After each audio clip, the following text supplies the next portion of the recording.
Customise pin करिए और PPT open करके रखिए। पीपीटी ओपन ही है, तो इसको मिनिमाइज करिए। मिनिमाइज करूँ क्या उसको? नहीं, एक मिनट। हाँ, पीपीटी पे क्लिक करके ओपन करिए। हाँ, पीपीटी ओपन हो गया। मिनिमाइज भी कर दूं क्या उसको? हाँ, मिनिमाइज कर दिया। हाँ, तो क्या किया आपने? क्या हो गया? पीपीटी ओपन करिए। पीपीटी, हाँ, ओपन कर दिया। इसको प्रेजेंट मोड पे डालिए। हाँ, क्या कह रहे थे? एक मिनट, एक मिनट।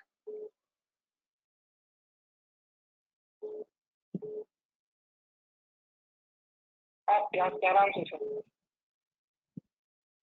उसको मैक्सिमाइज करिए। नहीं नहीं, उसके बगल वाला। हाँ, वो इसके पीछे छिप गया है ना, एक मिनट। हाँ,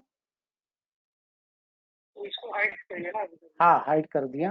अभी मैक्सिमाइज कर दिया। Okay, hello. हाँ, ठीक है। अभी मैं आपको ऑर्गेनाइजर बना रहा हूँ। ओके।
हॅलो सर्वांना, मी अभय पाठक बोलतोय.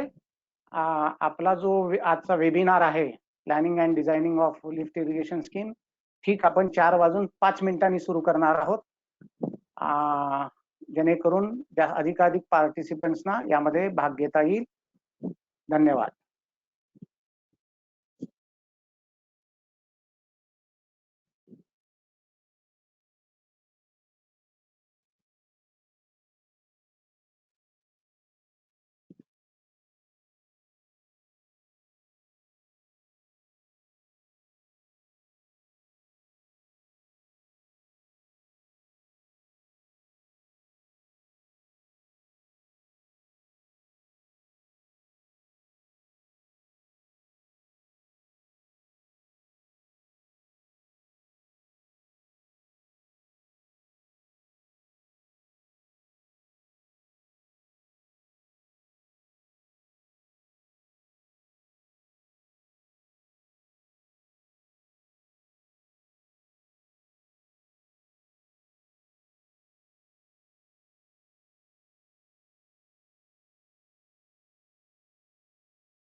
Hello.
आजच्या ह्या planning and designing of lift irrigation scheme या वेबिनार मध्ये मी अभय पाठक आपणा सर्वांचं स्वागत करतो. ठीक एक एक 5 मिनिटांनी 4 वाजून 5 मिनिटांनी आपण या वेबिनारला सुरुवात करत आहोत. म्हणजे जेणेकरून अधिकाधिक जे पार्टिसिपंट्स आहेत त्यांना सुरुवातीपासून या वेबिनारचा लाभ घेता येईल.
सुस्वागतम. आजच्या ह्या planning and designing of lift irrigation scheme या वेबिनार मध्ये आपणा सर्वांचं मी स्वागत करतो आणि आता ह्या माझ्या प्रेझेंटेशनला सुरुवात करतो. मी अपेक्षा करतो की मी आपल्याला ऑडिओ आणि व्हिडिओ स्वरूपात चांगल्या रीतीने व्यक्त होत आहे. मी अभय पाठक, सुपरिंटेंडिंग इंजिनियर, सद्यस्थितीत डेप्युटी सेक्रेटरी म्हणून मंत्रालय मुंबई येथे कार्यरत आहे. आजच्या आपल्या ह्या हा जो वेबिनार आहे त्यामध्ये साधारण आपण खालील प्रमाणे लिफ्ट इरिगेशन स्कीम बाबत खालील विषयावर चर्चा करणार आहोत. त्यामध्ये types of lift irrigation scheme, concept of lift irrigation scheme planning and feasibility, important parameters in lift irrigation scheme, finalization of parameters of lift irrigation scheme ती कशी करतात, त्यानंतर major components of lift irrigation scheme, design of various components of lift irrigation schemes आणि या संबंधीचे important GR circulars. एक ढोबळ अशी व्याख्या केलेली आहे लिफ्ट इरिगेशन स्कीमची की it is a mechanical arrangement provided to irrigate the area which is at higher level than the water source. History जर आपण बघितली उपसा सिंचन योजनेची महाराष्ट्र राज्यामध्ये तर 1972च्या दुष्काळानंतर irrigation development commission, Maharashtra irrigation development commission स्थापन करण्यात आलं. याचा उद्देश असा होता की राज्यातील ज्या लिफ्ट इरिगेशन स्कीम्स आहेत त्यांना फायनान्शियल सपोर्ट देणे, त्यानंतर या लिफ्ट इरिगेशन स्कीमवर water reserve cooperative society form होऊन इलेक्ट्रिसिटी चार्जेस आणि वॉटर सेस याचा हे जे आहे हे ह्या उपसा सिंचन योजना बिअर करतील अशी अपेक्षा होती.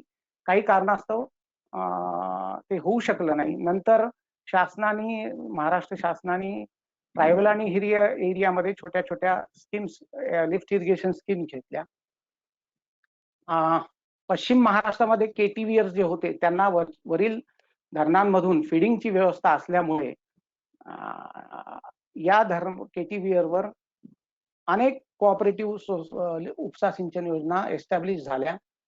या ज्या कोऑपरेटिव्ह स्कीम्स होत्या यांचं जे सक्सेस होतं ते त्यांचा जो कमांड होता त्यामध्ये cash crops, sugar cane, vegetables, fruits अशा प्रकारचे क्रॉप्स असल्यामुळे त्यांचा सक्सेस हा चांगला होता आणि त्या चांगल्या एस्टॅब्लिश झाल्या. विष्णुपुरी उपसा सिंचन योजना नांदेड जिल्ह्यातील ही राज्यातील आपली पहिली मेजर लिफ्ट इरिगेशन स्कीम आहे, जिला 1979 मध्ये ऍडमिनिस्ट्रेटिव्ह अप्रुव्हल मिळालं. उपसा सिंचन योजनेचे जर प्रकार वर्गवारी किंवा आपण विविध यानुसार जर टाइप्स बघितल्या तर ओनरशिप नुसार आपण असं म्हणू शकतो की government lift irrigation scheme, cooperative lift irrigation scheme आणि प्रायव्हेट लिफ्ट इरिगेशन स्कीम अशी वर्गवारी आपल्याला करता येईल. कमांड एरिया अनुषंगाने आपले जे जसे प्रकल्प असतात तसे लार्ज लिफ्ट इरिगेशन स्कीम ज्याचा कमांड एरिया 10,000 हेक्टर पेक्षा अधिक आहे. मीडियम लिफ्ट इरिगेशन स्कीम 2,000 ते 10,000 मध्ये त्यांचा एरिया आहे आणि स्मॉल लिफ्ट इरिगेशन स्कीम ज्यांचा एरिया 2,000 हेक्टर पेक्षा कमी आहे. उपसा सिंचन योजनेचे शीर्षानुसार जर ह्या योजनांना आपण वर्गवारी केली तर लो हेड 10 मीटर ज्यांचं हेड आहे 10 मीटर पर्यंत अशा योजनांना आपल्याला low head lift irrigation scheme, medium head मध्ये 10 ते 40 मीटर आणि high head above 40 metres. According to stage of lifting, single stage एकाच लिफ्ट स्टेज मध्ये पाणी लिफ्ट करणे आणि मल्टिपल स्टेज मध्ये पाणी लिफ्ट करणे यानुसार त्याची वर्गवारी करता येईल. लिफ्ट इरिगेशनची वर्गवारी पंपिंग नुसार सिरीज पंपिंग ज्यामध्ये discharge remains same, head goes on adding म्हणजे मल्टिपल स्टेज थोडक्यात, आणि पॅरलल पंपिंग ज्यामध्ये discharge gets on adding, head remains same. आता सद्यस्थितीत आपल्या ज्या स्कीम्स आहे ह्या सिरीज आणि पॅरलल पंपिंगच्या कॉम्बिनेशन आहे. सिंगल स्टेज, मल्टिपल स्टेज आणि सिरीज आणि पॅरलल पंपिंग.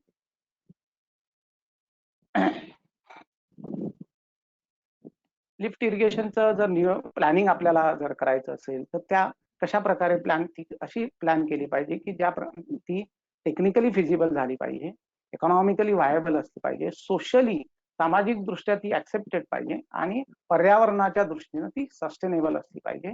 अशा रीतीनं आपल्याला उपसा सिंचन योजनेचं प्लॅनिंग करणे आवश्यक आहे, जेणेकरून ह्या स्कीम सस्टेनेबल राहतील. तदनंतर प्लॅनिंग मध्ये दुसरा आस्पेक्ट येतो या योजनांचा, ज्याच्यावर इतर सर्व काही म्हणजे योजनेचा विसर्ग अवलंबून असतो. त्यानुसार योजनेची जी काही कॅपॅसिटी असते ती अवलंबून असते, ते म्हणजे क्रॉपिंग पॅटर्न. क्रॉपिंग पॅटर्न हा अतिशय अप्रोप्रिएट आणि रिअलिस्टिक असली पाहिजे. त्या क्रॉपिंग पॅटर्नवर योजनेची फिजिबिलिटी अवलंबून असते, तिची व्यवहार्यता अवलंबून असते. त्यामुळे तो चूज करताना अतिशय काळजीपूर्वक आपण तो चूज केला पाहिजे. हाईट ऑफ लिफ्टिंग वर प्लॅनिंग बदलतं. एका स्टेजमध्ये योजना घ्यायची का मल्टिपल स्टेजमध्ये घ्यायची, मल्टिपल स्टेजमध्ये घ्यायची, यानुसार हाईट लिफ्टची जी हाईट आहे ती पण लिफ्ट इरिगेशन स्कीमच्या प्लॅनिंगवर परिणाम करते. डिस्ट्रीब्युशन सिस्टीम ही पण, कारण शेवटी फील्ड इफिशियन्सी ही डिस्ट्रीब्युशन सिस्टीमवर अवलंबून असल्यामुळे कशा प्रकारची डिस्ट्रीब्युशन सिस्टीम आपण अवलंब करणार आहोत, आपण ड्रिप घेणार आहोत, आपण प्रवाही सिंचनाने सिंचन करणार आहोत, स्प्रिंकलर वा तत्सम वा मिक्स पॅटर्न आपण राबवणार आहोत, यावर इफिशियन्सी अवलंबून असते, त्यावर विसर्ग अवलंबून असतो आणि त्यामुळे स्कीमचं प्लॅनिंग अवलंबून राहतं. इकॉनॉमिकल फिजिबिलिटी असली पाहिजे, स्कीम ही इकॉनॉमिकली फिजिबल असली पाहिजे. डिझाईन डिस्चार्ज हा लिफ्ट इरिगेशन स्कीमच्या प्लॅनिंग मध्ये महत्वाचा घटक आहे आणि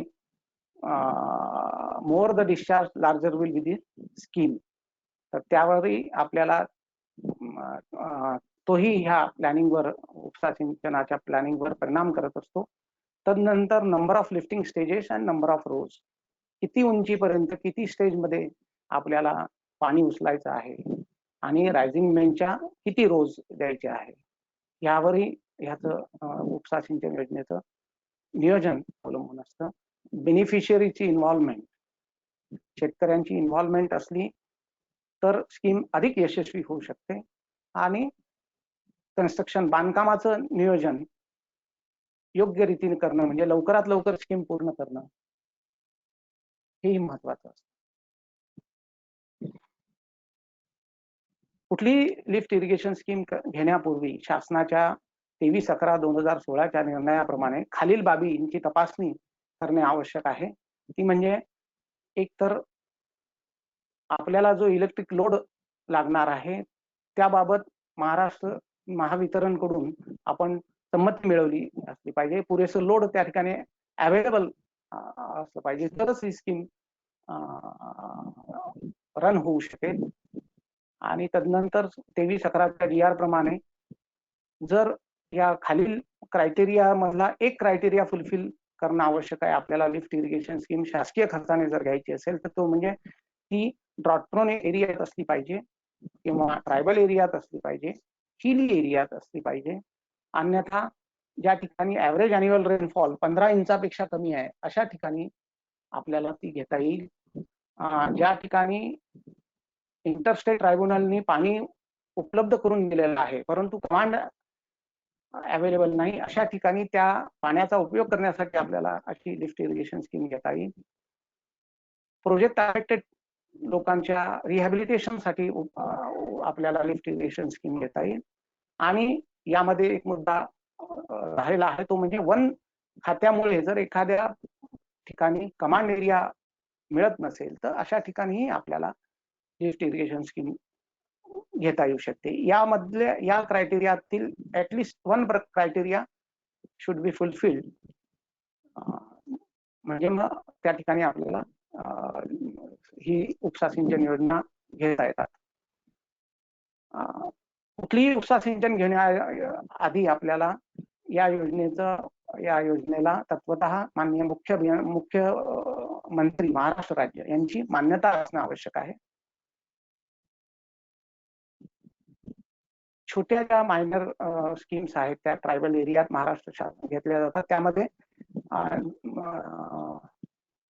त्या ठिकाणी कुठलाही इतर सोर्स जर अल्टरनेटिव्ह उपलब्ध नसेल, तिथले जे बेनिफिशियरीज आहेत त्यांच्याकडून जर रिटर्न डिमांड प्राप्त झाली आणि त्या ठिकाणी पुरेसा जर पाणी साठा असला तर छोट्या स्कीम्स ह्या ट्रायबल एरियात घेता येतात.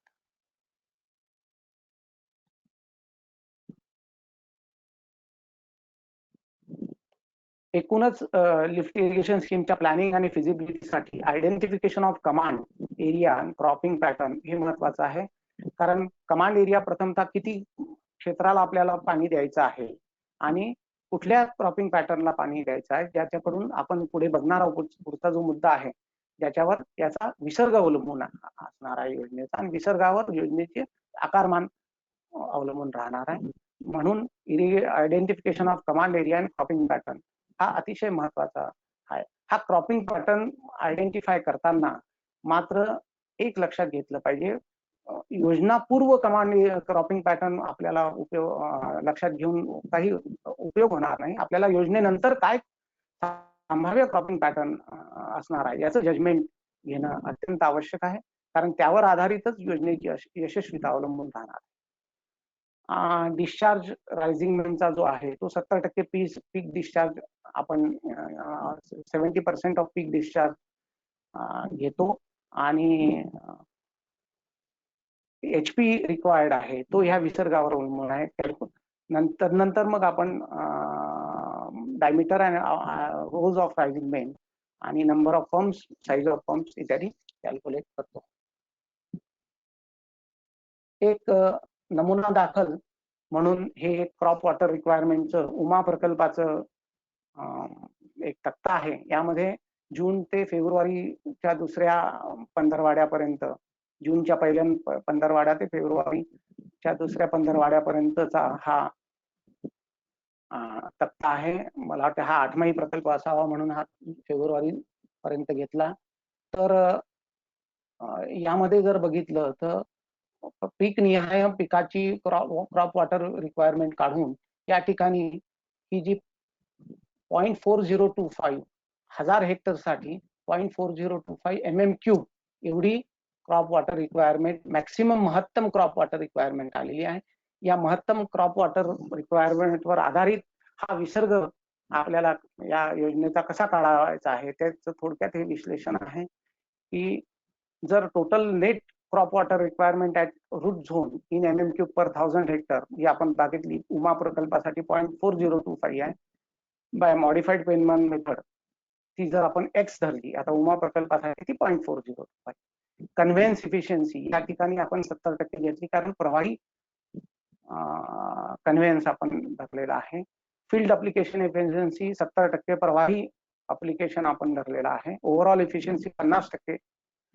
तर डिस्चार्ज रिक्वायर्ड 1000 हेक्टर साठी आपण 12 दिवस ही योजना राबवणार आहोत आणि 14 दिवस आवर्तन कालावधी असणार आहे, पण 12 दिवस योजना चालू राहणार आहे, 2 दिवस बंद राहणार आहे. तर त्यासाठी जो विसर्ग लागणार आहे तो 1.929 इंटू X मीटर³ per second, where X is the crop water requirement, maximum crop water requirement, peak crop water requirement as per modified Penman method. When discharge required is 70% of the peak discharge, design discharge we say. So the design discharge will be 70% of the peak discharge, comes out to be 1.3503 into X cubic meter per second for 1000 hectare. So this discharge is to be multiplied by 0.4025, comes out to be 0.55 cubic meter per second for UMA project for 1000 hectare. जितक्या hectare तो command असेल त्याला multiplied by command area divided by 1000 जर केलं तर आपल्याला त्या प्रकल्पाचा उमा प्रकल्पाचा डिझाईन डिस्चार्ज मिळेल. पंपिंग कॅपॅसिटी वर्कआउट करताना ग्रॉस हेड फॉर पंप काढावं लागतं. त्यामध्ये स्टॅटिक हेड फॉर पंप, पुढे आपण विस्ताराने हे स्टॅटिक हेड आणि इतर बाबी बघणार आहोत ज्यावेळेस पॅरामीटर मध्ये जाऊ त्यावेळेस, आणि plus frictional loss in rising main plus losses in bend हे टोटल हेड आहे. मग total HP required comes out to be WQH divided by 75 into efficiency. So W here, W is the density of water, Q is discharge, H is gross head and N is efficiency of the pump, which depends upon the type of pump. यावरून आपल्याला pumping capacity काढता येते. आपण यामध्ये एक या webinar मध्ये पोलिंगची एक सिस्टीम ठेवलेली आहे, ज्यामध्ये तुम्हाला एक प्रश्न मी आता देणार आहे आणि तुम्हाला त्याचं उत्तर द्यायचं आहे. एक क्विकली थोडस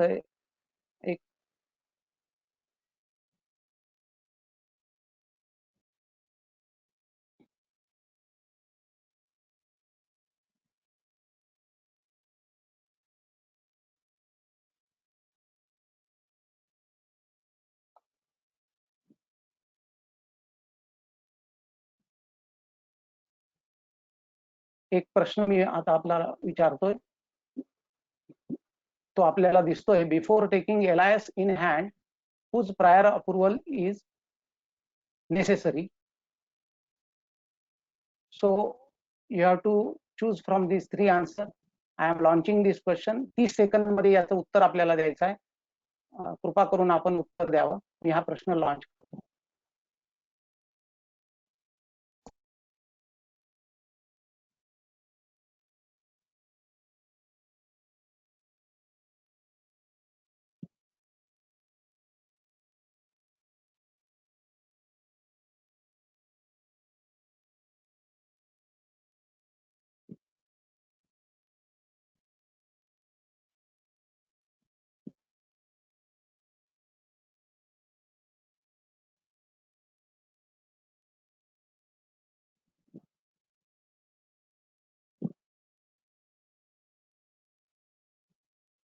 मी आता हा प्रश्न वेळ संपतोय, मी क्लोज करतो.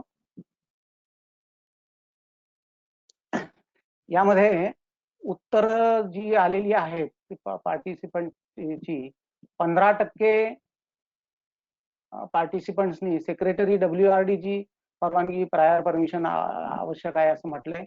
13% ऑनरेबल मिनिस्टर WRD असं म्हटलंय आणि 73% ऑनरेबल CM असं म्हटलंय. 28 आणि 73 101 होतंय. थोडस ते राउंडिंग मध्ये संगणक हे केलं असेल तर खरं अप्रोप्रिएट उत्तर आहे हे 73% ऑनरेबल CM साहेबांची आपल्याला याला परवानगी आवश्यक आहे.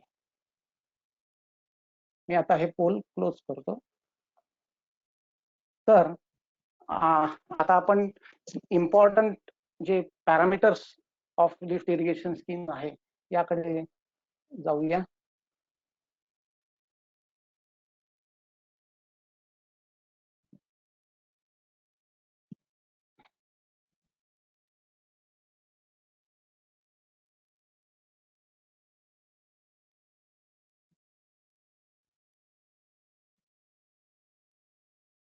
इम्पॉर्टंट पॅरामीटर्स लिफ्ट इरिगेशन स्कीमचे काय काय आहेत हे फार महत्वाचं. Parameters is one of the important, हे फार इम्पॉर्टंट आहेत लिफ्ट इरिगेशन स्कीमच्या दृष्टीने, कारण यावर स्कीमचं प्लॅनिंग डिझायनिंग सगळं अवलंबून असतं. त्यामध्ये ग्राउंड लेव्हल जी आपल्याला फील्ड कडून मिळते, ॲफ्लक्स हाय फ्लड लेव्हल, त्यानंतर त्या ठिकाणची किंवा MWL, FSL, HFL in case of KTVR, maximum drawdown level, some bottom level, pump operating level, pump floor level, center line of delivery pipe, FSL in delivery chamber, NIR per 1000 आपण जो बघितला आणि discharge जो आपण calculate केला. त्यानंतर length of rising main, static head for rising main, number of rose, diameter of rising main, thickness of rising main, type of rising main, static head for pump, duty head for pump, total HP, number of pumps, HP per pump, type of pump, हे सगळे parameters आपल्याला lift irrigation scheme साठी ठरवावे लागतात. यामध्ये आपण जर बघितलं तर ह्या कंट्रोलिंग लेव्हल्स महत्वाचा पार्ट पॅरामीटर्स ठरवण्यामध्ये लिफ्ट इरिगेशन स्कीमचा आवश्यक असतात. त्यामध्ये आपण बघितलं ही MDDL आहे या ठिकाणी. MDDL, या MDDL वरून प्रकल्पाच्या क्षेत्रीय स्तरावरून मला MDDL मिळते. मी या MDDL वजा मला जे मिनिमम सबमर्जन्स लागणार आहे पंपासाठीचा त्या मिनिमम सबमर्जन्स वरून MDDL मधून ही मायनस करून मी सम बॉटम लेवल काढणार आहे, मला मिळणार आहे. सम बॉटम लेवल मला मिळालेली आहे.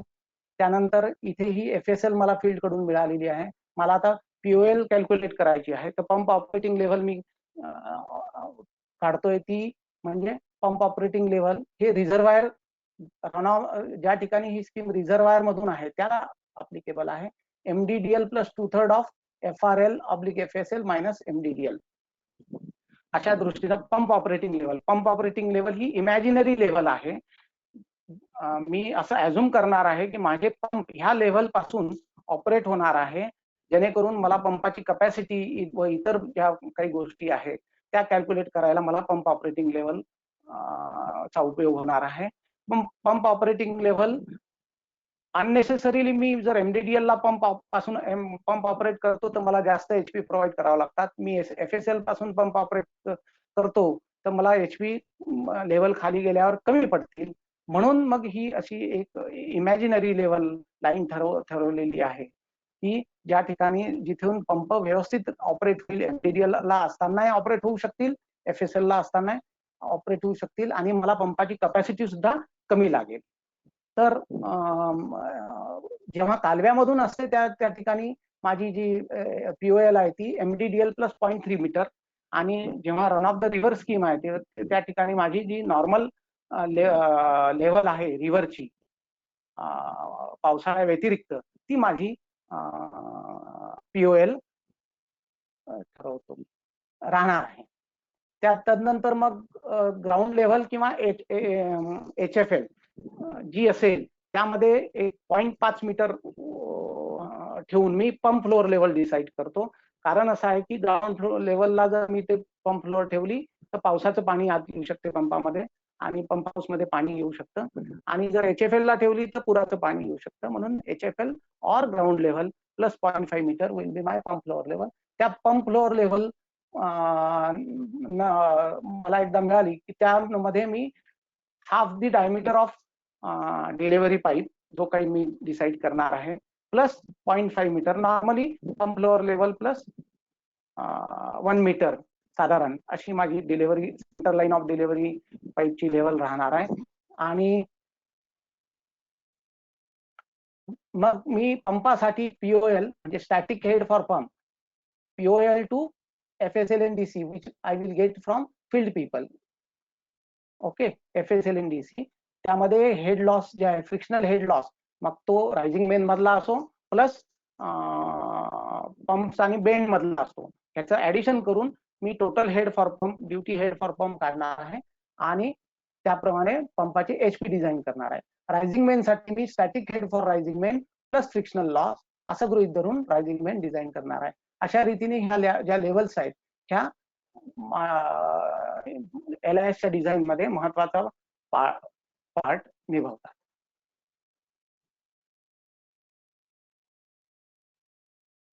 ही जी पॅरामीटर्स आहेत आपण बघितली, आता रायझिंग मेन आहे, त्याची थिकनेस आहे, त्याचे पंपाचे HP आहे, ही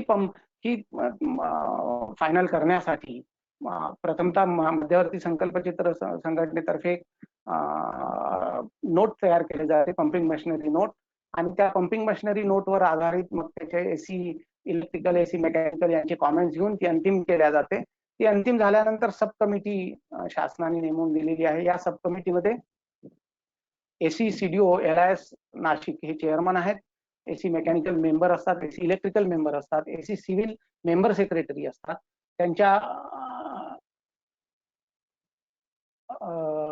आणि ही कमिटी हे पॅरामीटर्स सब कमिटी पॅरामीटर स्टँडिंग कमिटीच्या अंतिम करण्यासाठी हे पॅरामीटर स्टँडिंग कमिटीला सादर करते. स्टँडिंग कमिटी ही त्या कॉर्पोरेशन मधल्या एक कॉर्पोरेशननी नेमून दिलेल्या चीफ इंजिनियरच्या चेअरमन शिप खाली असते. त्यामध्ये कॉर्पोरेशनचे इतर चीफ इंजिनियर हे मेंबर्स असतात, C mechanical, C electrical, AC LIS हे मेंबर असतात, AC सिव्हिल मेंबर सेक्रेटरी असतात, आणि other AC mechanical, AC electrical related to particular schemes they are also invited. आणि ही स्टँडिंग कमिटी हे पॅरामीटर्स फायनल करते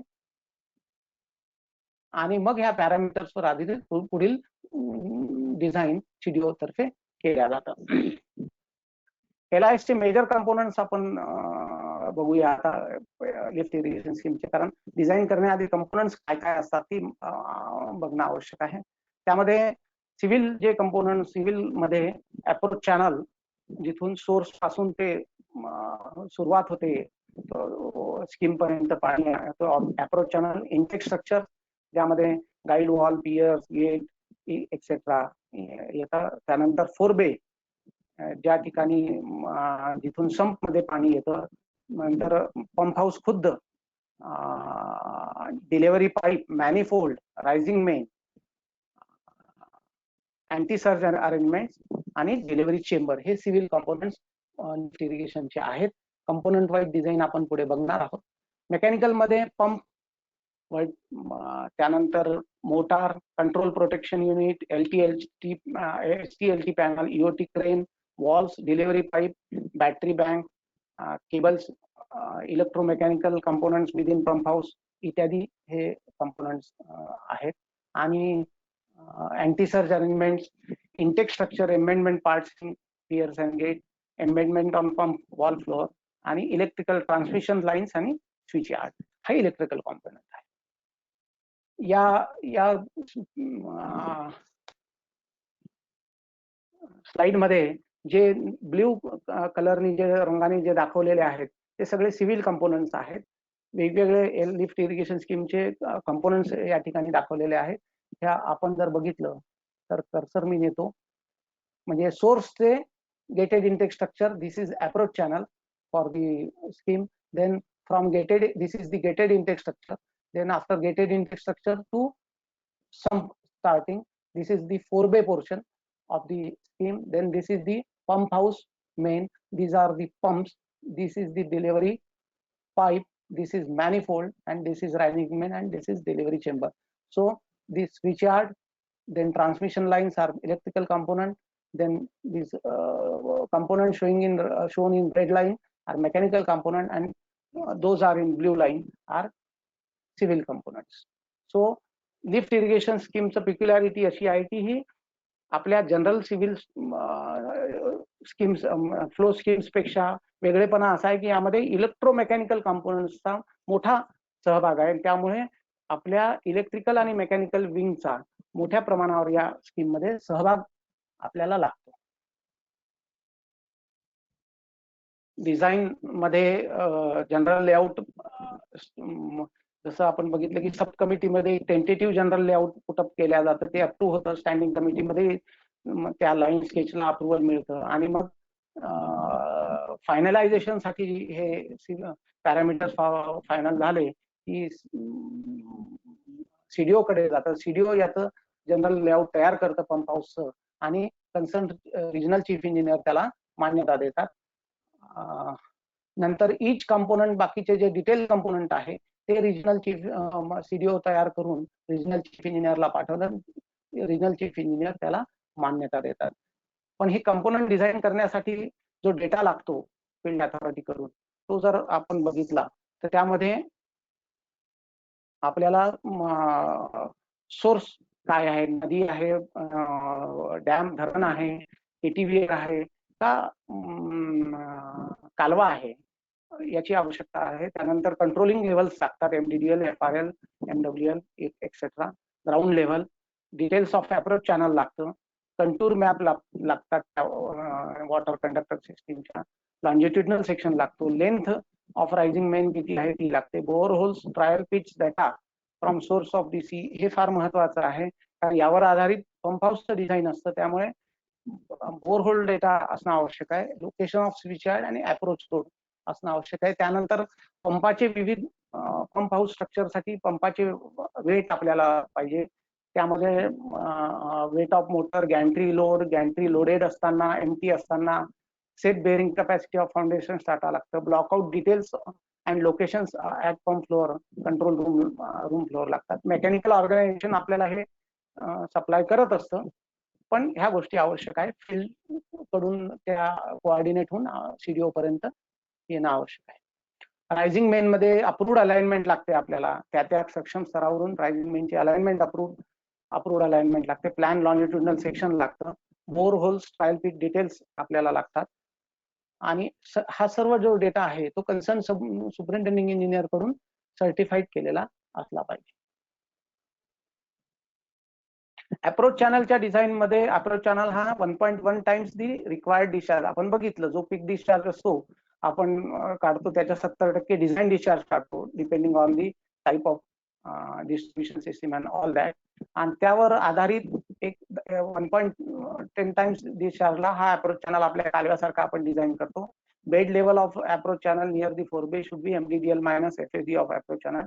आणि या ठिकाणी एक महत्वाची आणखी एक गोष्ट आहे की reverse bed slope towards the source to is provided to approach channel to prevent the incoming silt. साधारणतः एकास 1500 किंवा एकास 1000 अशा प्रकारचा रिव्हर्स स्लोप याला देण्यात येतो.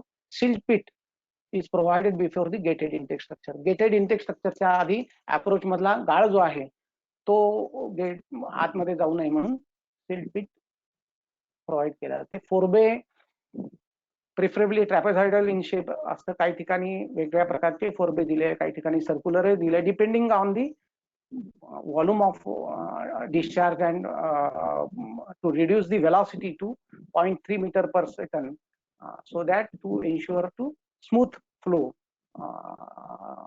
in the pipes. So turbulence avoid झाला पाहिजे आणि पंपाचं ऑपरेशन जे आहे ते स्मूथ झालं पाहिजे. फोरबे डिझाईन करताना हॉरिझॉन्टल जो अँगल आहे तो 15% मी डिझाईन करतो, पुढे फिगर मध्ये दाखवतो मी आपल्याला. आणि व्हर्टिकल जो अँगल आहे तो 10 डिग्री असा ठेवण्यात येतो. ऑकेजनली एक्सेप्शनल केसमध्ये सीडीओ कोड ऑफ प्रॅक्टिस हा अँगल 45 डिग्री पर्यंत म्हणजे horizontally 45 degree can be extended and this vertical can be extended up to 15 degree. So this is the forebay portion. From here to this angle should be up to 15 degree normally. आणि हा जो angle आहे हा 10%च्या मर्यादेत असला पाहिजे to ensure smooth flow in the sump. तदनंतर आपली पंप संप येते. आपण अप्रोच चॅनल पाहिला, पंप फोरबे पाहिला, पंप गेटेड इंटेक स्ट्रक्चर हे जे आहे ते आपलं गेट सर्कल डिझाईन करतं सीडीओचं. आणि गेटेड इंटेक स्ट्रक्चर ला एम्बेडमेंट पार्ट्स आणि अदर पियर आणि त्याचं जे स्ट्रक्चरल डिझाईन आहे गेट सर्कल सीडीओचं डिझाईन करत असतं. पंप संप मध्ये जसं आपण बघितलं की पंपामध्ये फ्लो जो आहे तो स्मूथली व्हायला पाहिजे, सगळ्या पंपांना इक्वल फ्लो मिळायला पाहिजे. त्या दृष्टीनं पंप संपचे डायमेन्शन फायनलाइज केल्या जातात. सीडीओ प्रपोज करते हे डायमेन्शन मेकॅनिकल ऑर्गनायझेशनच्या संलग्न ठेवून आणि नंतर मेकॅनिकल ऑर्गनायझेशन त्याला फायनल करतं. जर आवश्यकता पडली तर पंप संप जे आहे त्यासाठी मॉडेल स्टडी पण काही केसमध्ये केल्या जातात. जिगाव प्रकल्पाच्या 50 मीटर डायमीटरचा जो पंप हाऊस होता त्याला आपण ही पंप संप मॉडेल टेस्टिंग केलेलं आहे IIT पवई कडून. त्या ठिकाणी MDDL ला फ्लो जाताना फ्लो मध्ये डिस्टर्बन्स येत होता. त्या ठिकाणी मग त्यांनी स्प्लिटर्स पंपाच्या खाली प्रोव्हाइड करा म्हणून सांगितलं होतं आणि त्याप्रमाणे डिझाईन मध्ये स्प्लिटर्स प्रोव्हाइड करण्यात आले होते. पंप सब मध्ये हा जर बेल माउंट डायमीटर धरला, हा डायमीटर साधारणतः वॉटर कॉलम डायमीटर जो असतो पंपाचा वॉटर कॉलम जो असतो त्या डायमीटरच्या 1.5 to 1.8 टाइम्स असतो. साधारणतः दुप्पट जर घेतला आपण बेल माउंट डाया तर त्या अनुषंगाने ह्या दोन पंपामधील अंतर 2 to 3D असं प्लस थिकनेस ऑफ वॉल असं ठेवण्यात येते. त्यानंतर या एंड वॉल पासून जे अंतर आहे सेंटर ऑफ दी पंप हे 3/4D to 1 times D ठेवण्यात येते in order to ensure that proper flow should be available to each pump. खालचं जे क्लिअरन्स आहे बेल माउथचं ते हाफ D ठेवण्यात येतं. अशा प्रकारे ही पंप संपची रचना केल्या जाते. हे विड्थ ऑफ पंप हाऊस आणि हाईट ऑफ पंप हाऊस आहे. फार खोलात मी जात नाही, हे स्टँडर्ड अवेलेबल आहे. 500 ते 1000 मध्ये 8 मीटर, 9 मीटर, 10 मीटर, 11 मीटर, 12 मीटरचं अशा प्रकारे पंप हाऊस हे असते. त्यानंतर हाईट ऑफ पंप हाऊस 8 ते 9 मीटर आहे. पंपाच्या HP प्रमाणे HP नुसार हे बदलतं, कारण HP नुसार नंबर ऑफ पंप्स बदलतात म्हणून हे. आणि corbel to roof tie level height ही 3 ते 4 मीटर असते.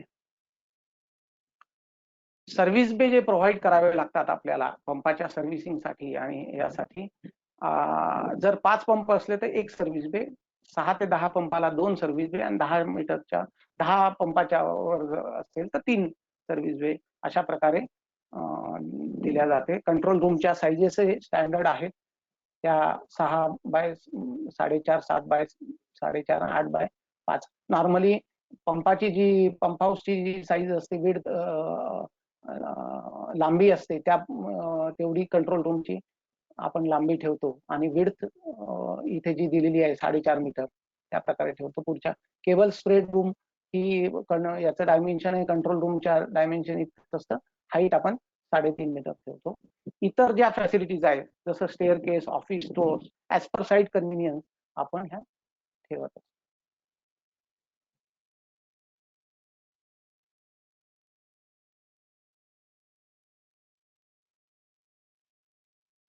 त्यानंतर हे या ठिकाणी पंप हाऊस एक डायग्राम आहे. या ठिकाणी इथे ही जी आहे केबल स्प्रेड रूम, ही कंट्रोल रूम. त्यानंतर इथून हे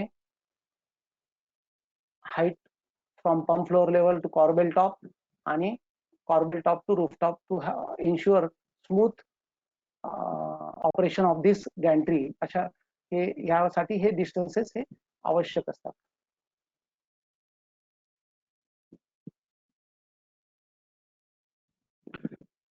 Each pump is connected through discharge. He delivery pipe is discharging pipe called as delivery pipe to common manifold by radial T.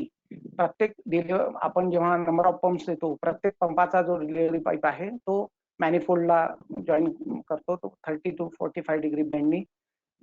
त्यानंतर मी जसं मागे सांगितलं, centre line of delivery, surface डिलिव्हरीसाठी motor floor level plus 1 metre, surface delivery साठी wall floor level plus 1 meter. Air wall, dismantling joint, butterfly wall, NRV are provided in sequence on delivery pipe, and velocity for design is taken as not more than 2.5 meter per second. Manifold is the connection between delivery pipe and rising main, combining the flow from delivery of individual pump to rising main. Then dia of manifold is equal to dia of rising main to manifold at an angle 30 to 45 degrees centigrade. ही अशी हे delivery pipe आहे. this portion, this is called as manifold up to this rising main. So this is combined with the rising main at an angle of about 30 to 45 degree, and then each delivery pipe is also connected to rising manifold at an angle of 30 to 45 degree. सर्वसाधारणपणे अशा प्रकारची रचना असते.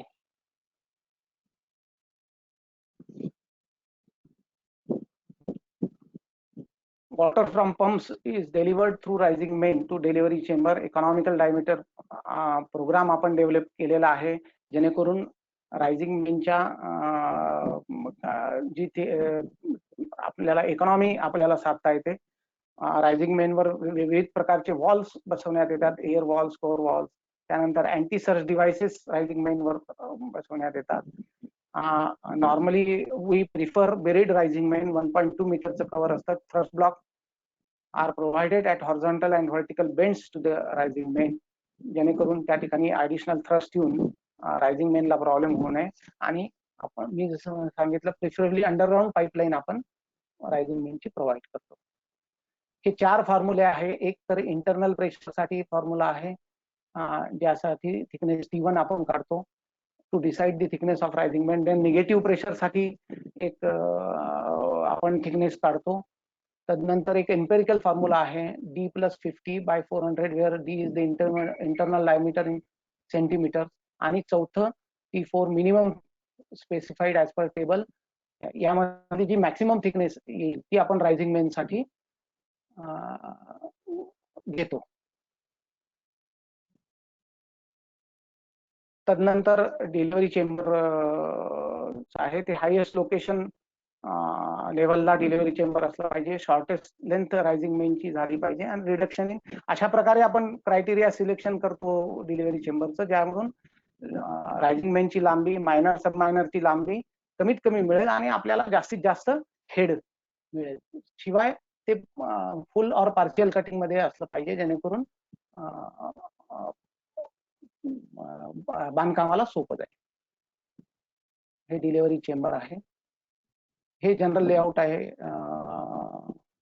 तयार केलेलं एक CDO तर्फे विविध कंपोनेंटसह. अशा प्रकारे जनरल लेआउट तयार केल्या जाते लिफ्ट इरिगेशन स्कीमचं, आणि ते फील्डला अप्रुव्हलला पाठवण्यात येते. त्या पाठवल्यानंतर मग डिटेल कंपोनेंटचं स्ट्रक्चरल आणि अदर डिझाईन केल्या जातात. आता आपण एक पोल घेऊया.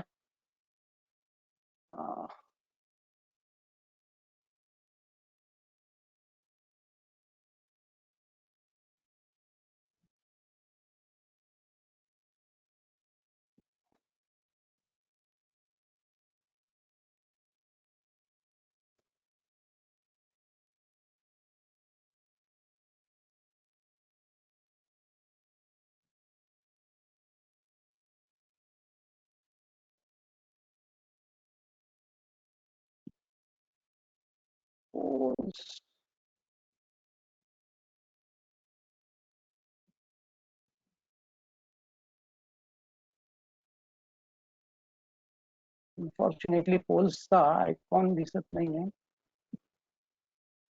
Sir, I have just posted the poll. No issue. Where? I have posted. Yeah. Not to worry. Mechanical, civil, electrical. अच्छा, पोस्ट पोल पोस्ट कर दिया था क्या आपने? I have just posted, as you said, you are not getting, so I have just posted. Yeah. Okay. So the component of rising main is a component of was the question, and the answer is in progress. So let us see.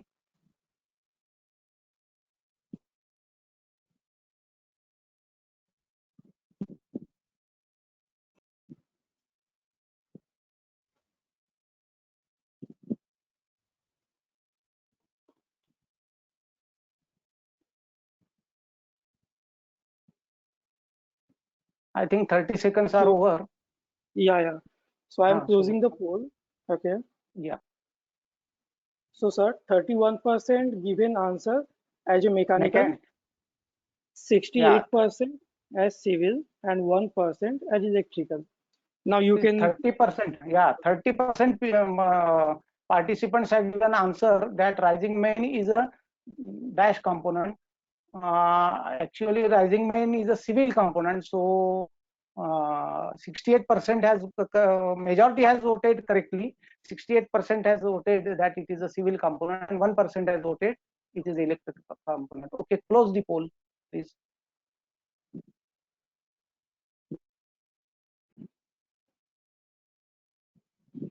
Okay, then this is the simple annexure showing the various parameters of the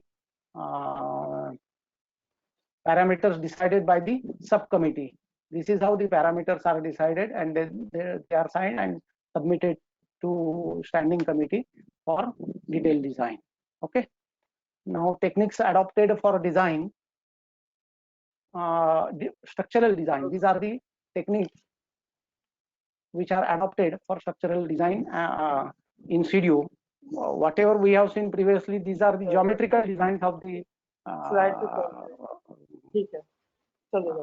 pump house, and this is the so STAAD Pro is used for the RCC design of pump house. Then SAP2 and pipe, recently pipe software is used for the surge analysis of LIS. Then in-house software development have been done in CDO for the design of retaining wall, optimization study for economical diameter of thickness of rising main, then design of saddle support, design of anchor and thrust block on rising main, and design of RCC slab, and design of isolated footing for columns, etc. So these are used for the structural design of. Yes. So this is the abstract of major scheme showing the maximum. See, gross head design is 127 meter for Dhapewada, and smallest is 5.5 meter for Gosi LIS1. Then HP per pump 2750 for Purandar LIS, 25 for Ambaude LIS. Total HP per stage 79,200 for Tembu, 35 for Sai Ganga. Then rising main diameter 2700 Mokhabardi, 150 for Korle Titegar. 150 mm rising main is also provided by us. So thickness 18 mm Tembu, then 4 mm for Korle Satundi and Ambaude LIS. Then length 22,101 for Dapewada, 30 meter for Gosi and Akot LIS. ICA 70,547 Tembu and 139 for Korle Titegar. Showing this is the abstract showing major and minor schemes designed for various parameters. Okay. This is the surge part of the surge design part of the lift irrigation scheme. See, where there are pronounced peak, such a type of alignment, or if there is a direct increase near the pump house height lift, so such a type of alignment is more vulnerable for down surge, negative surge, and where there are valleys and this type of alignment, it is more pronounced for upsurge. Okay, now surge is in surge analysis we use SAP2 software, and now I think KY pipe software is also procured by CDO. We make a locus of maximum pressure by various combination minimum pressure and see that the maximum pressure, we provide anti-surge alignment to see that maximum pressure and minimum pressure in the rising main are within the permissible limit. Accordingly, we design the anti-surge arrangement. I think this is the picture of air vessels which we designed for protection of as an anti-surge equipment. This is how a picture of one scheme with use air vessel. Then this is bladder vessel, other equipment, anti-surge arresting equipment which is used. These are air walls which are provided for, to release the negative pressure at the where there are peaks in the rising main. And these are the important GRs and circulars. I will not go into the details of this because it will. These are my presentation will be available. Thank you. Now let us have our third poll. Third question, please.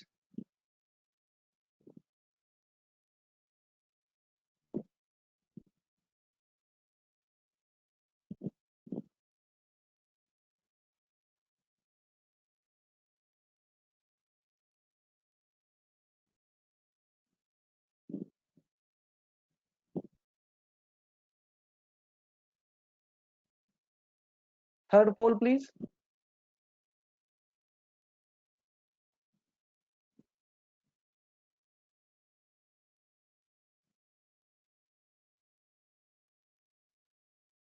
Yeah. So poll has been posted. You are requested to give your opinion.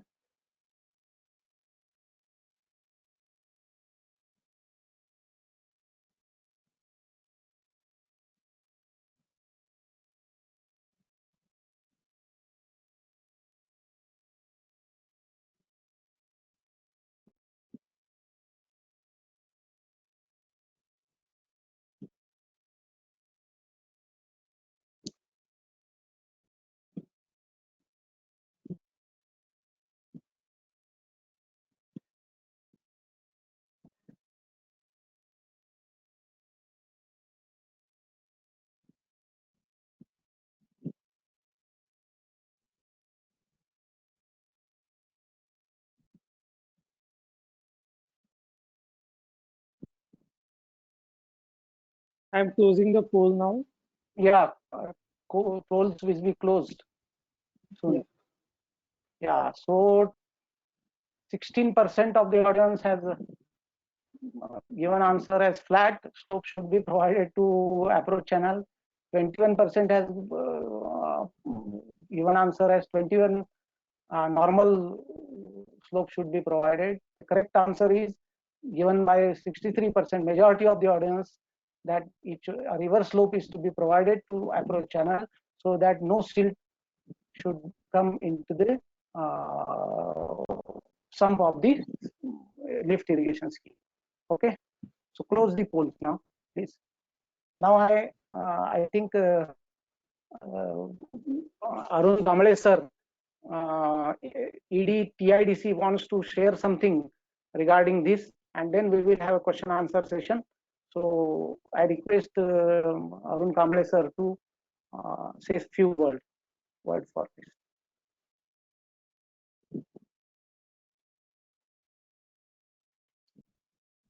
So Arun sir, please unmute your end.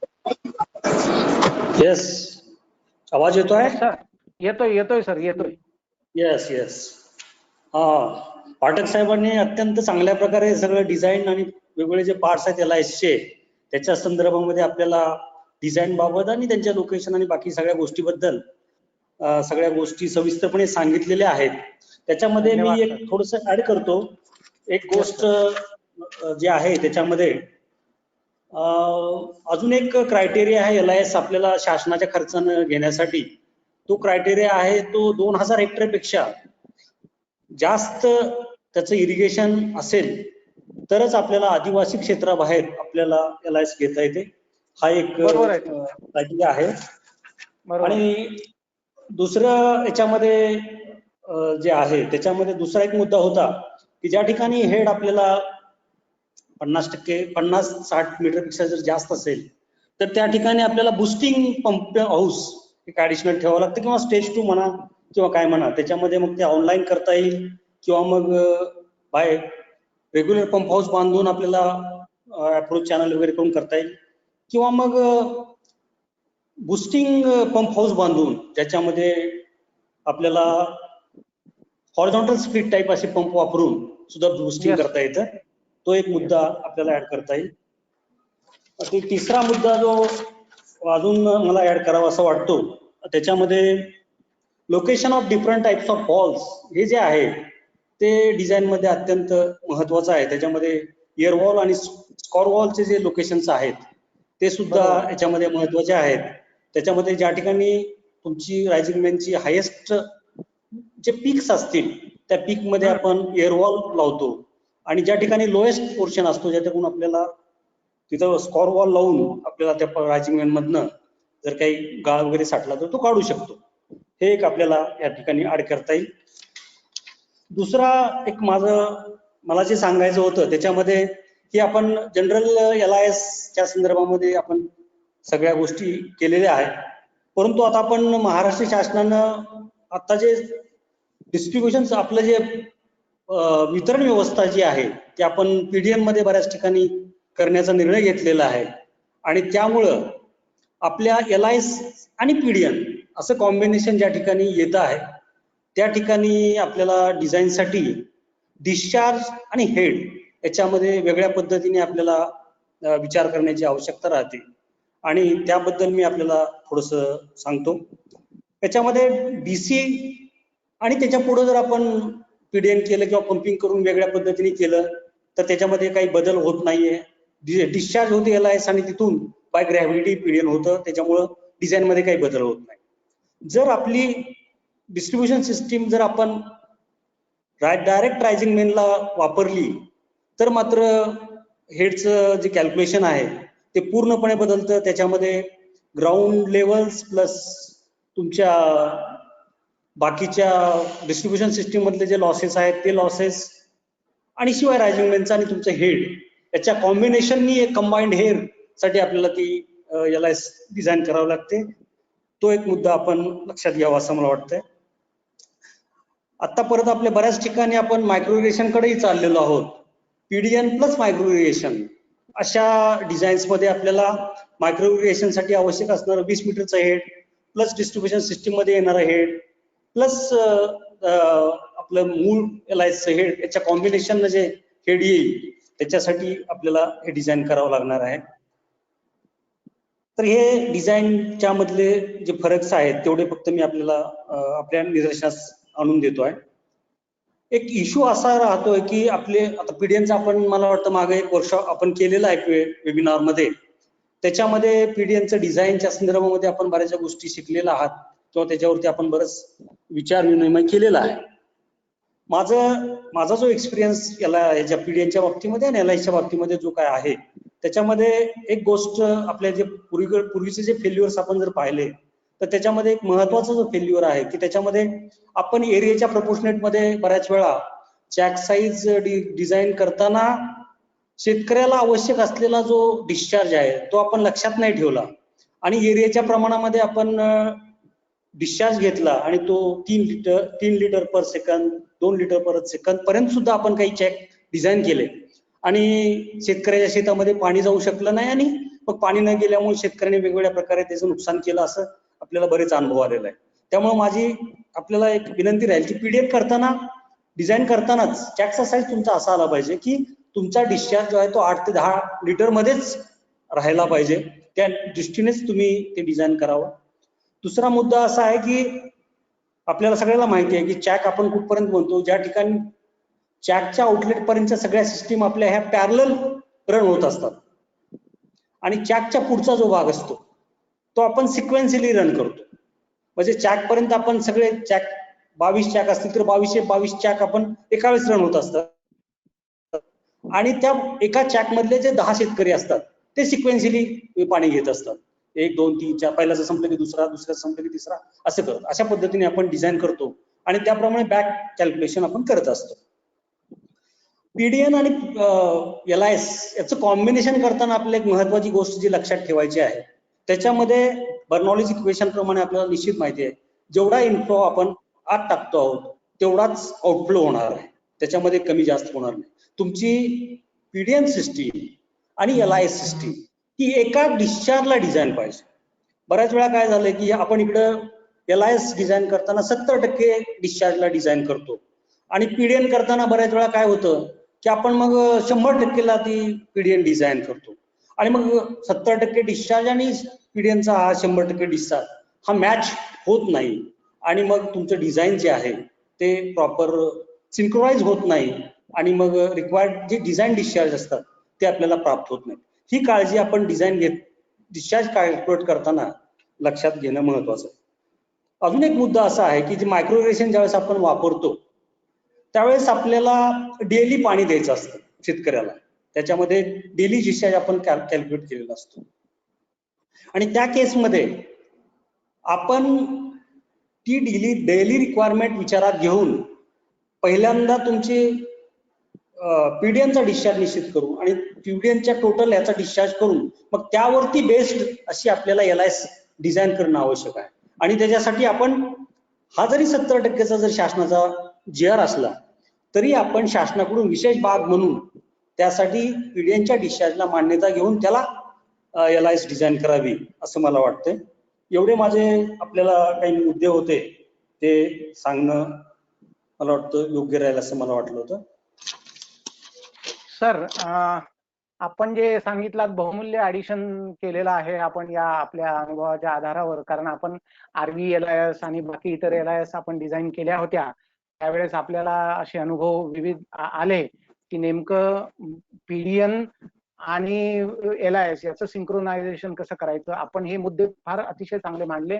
त्यानंतर daily आपल्याला पाणी द्यायचं आहे, ठिबक सिंचन करायचं आहे आता आपल्याला, ते पण कसं करता येईल आपल्याला. आणि म्हणून मग आपल्याला यामध्ये व्हेरिएबल डिस्चार्ज पंप ठेवून मग काही करता आलं तर ही व्हॅल्यू ऍडिशन आपल्याला हळूहळू करावी लागणार आहे, त्याकडे जावं लागणार आहे. तसंच ही ज्याही schemes directly lift to field म्हणजे पीडीएन असं आपण करत आहोत, ज्यामध्ये डिलिव्हरी चेंबर आपण करत नाही आहे, त्या ठिकाणी माझी सर्वांना आणि आपण परिपत्रकही काढलेलं आहे सीडीओने, प्रथमतः आपलं जे कालवे मंडळ आहे त्यांच्याकडून पीडीएनचं डिझाईन, डिस्चार्ज आणि हे डिसाईड करून घ्यावं हेड, आणि मग त्या आधारे पुढे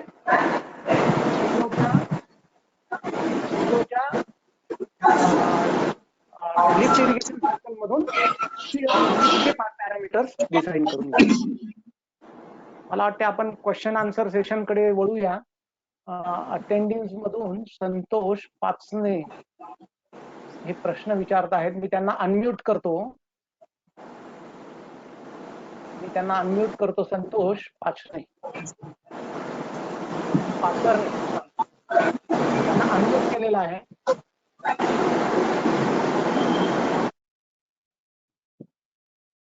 सेल्फ म्यूट करतायत ते. सुर्वे सर प्रश्न विचारू इच्छितात. मी सुर्वे सरांना अनम्यूट करतो.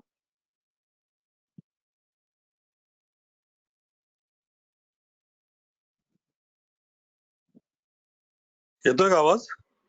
हा येतोय सर, येतोय. Yes yes sir. हा, कांबळे साहेबांनी अतिशय चांगले मुद्दे ऍड केले. तुमचे पण प्रेझेंटेशन खूप छान झालं पहिल्यांदा. आणि थँक्यू सर. हा जो 70% मुद्दा आहे, हा गव्हर्नमेंट GR ला आपण पकडून न धरता we are actually calculating the discharge requirement of the crops to be served at a time. त्यामुळे एकतर हा प्रस्ताव आपण शासनाला पाठवला आहे, पण याच्यात CDOची पण एक खूप मोठी जबाबदारी की त्यांनी याच्यावरती टेक्निकल कॉमेंट करून शासनाकडनं 70%चा जो विषय आहे तो लवकर संपला पाहिजे. अदरवाईज बऱ्याच लेवलला खूप कन्फ्युजन असतं. आणि डिझाईन करताना सुद्धा CDOची भूमिका अशी आहे की शासनाची याला मान्यता घ्या. तर मी घाणेकर साहेबांना VIDCच्या वतीने हा प्रस्ताव पाठवलेला आहे. तर कांबळे साहेबांनी पण पाठपुरावा करून त्याला मंजुरी घेण्यासाठी किंवा एखादं टेक्निकल सेशन डिस्कस करून हा 70%चा विषय लवकर संपला पाहिजे अशी माझी विनंती आहे. सर हा म्हणजे माझ्याचकडे विषय आहे मंत्रालय स्तरावर आणि हा विषय आम्ही घेतलेला आहे. फक्त या कोविडमुळे थोडं अडचण आली. आम्ही हा विषय घेतलेला आहे सर. हा होईल, आपण करतोय हा विषय, मार्गी लावतोय सर. याचा 70%चा विषय. थँक्यू. Yes sir.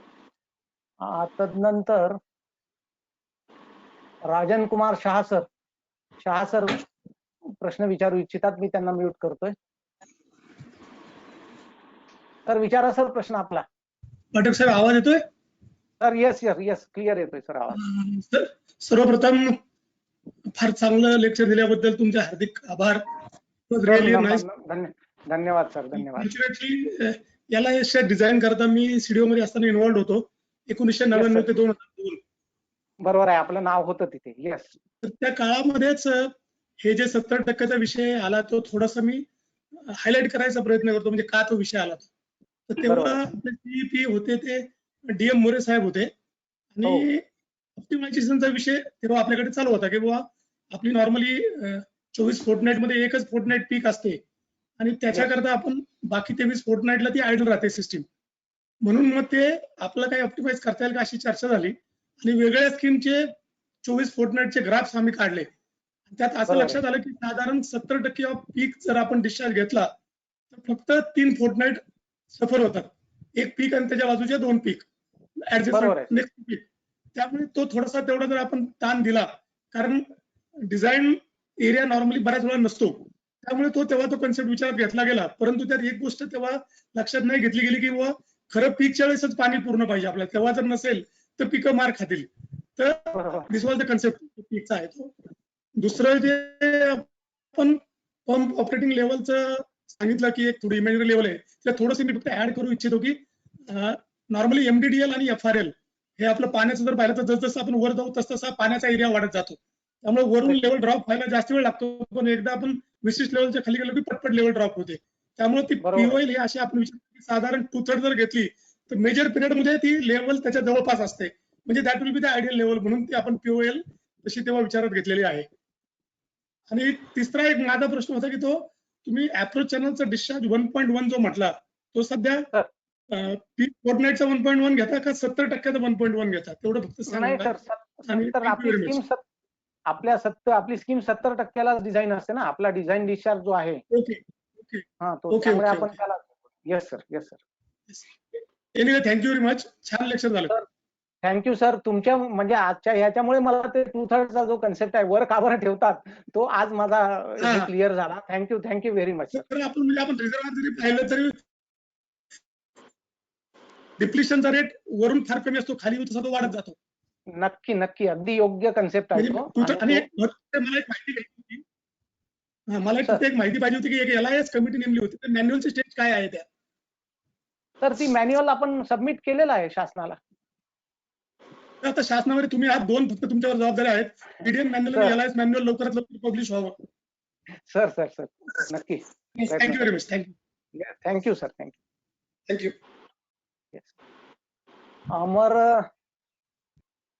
अजून क्वेश्चन विचारत आहेत. अमर हा ज्ञानदेव बागडे साहेब, मी बागडे साहेबांना अनम्यूट करतो. बागडे साहेब बोला.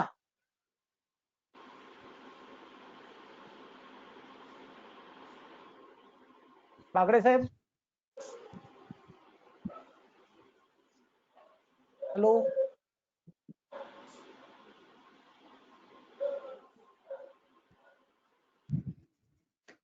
उचित. बागडे, हॅलो. मी संतोष. चांगली ऍड आहे. मी घ्यायला बोललो. मी आता हे आधी क्वेश्चन काय केलं ते पण माहिती अंदाज इतर हँडल केला ते केलं की तिथनं मग हा बोला शाह साहेब काय तुम्हाला विचारायचं तेवढ्यापुरतं अनम्यूट करा.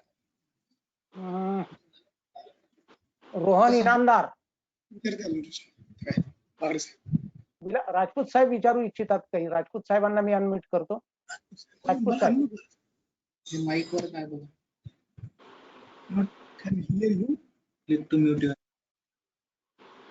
हॅलो राजपूत साहेब.